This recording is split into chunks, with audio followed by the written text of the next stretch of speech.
Sir நான் ஆட்டுக்காரன் வசிக்கிறேன் sir. ஆட்டுக்காரன் தோப்பில் வசிக்கிறேன். நான் சமையல் வேலை செய்கிறவன். என் மகன் டீ கடையில் வேலை செய்கிறவன். இங்கே தான் நம்ம 500-600 ரூபாய்க்கு நம்ம வேலை செஞ்சிட்ருக்கோம். இப்போது இந்த ஜிஎஸ்டி பேப்பர் நாள் இப்போ 11 மணிக்கு எனக்கு போஸ்ட்லேருந்து வந்திருக்கு. இது வரைக்கும் நம்ம பையன் ஆதார் கார்டு, பேன் கார்டு எதுவுமே நம்ம யூஸ் பண்ணதே கிடையாது. நம்ம ஏழப்பட்ட குடும்பம் சேர்ந்தவங்க. இது என்ன ஏதுன்ட்டு எதுவுமே புரிய மாட்டேங்குது. இது இப்போது 1 கோடி சில்லற ரூபாய் ஜிஎஸ்டினா நம்ம வீடை பாருங்கள், வசதியை பாருங்கள், நீங்கள் செக் பண்ணுங்க. நம்ம அந்த மாதிரி கட்டுற நிலைமையில் இருக்கிறோமா, இல்லை ஃபேக்ட்ரி வைக்கிற நிலைமையில் இருக்கிறோமா, என் பையன் ஃபேக்ட்ரி வைக்கிற மாதிரி இருக்கிறானா பாருங்கள். பார்த்துட்டு நீங்கள் என்ன முயற்சி எடுத்தாலும் நம்மளுக்கு கவலை கிடையாது. நாம் தப்பான வேலை நம்ம செஞ்சதும் கிடையாது, செய்கிறதும் கிடையாது.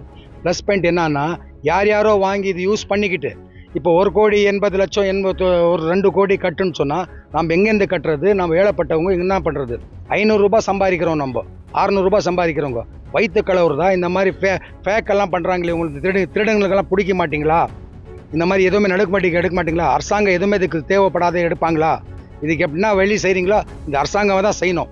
ஏழப்பட்ட மக்கள் மேலே கருணை காட்டணும்.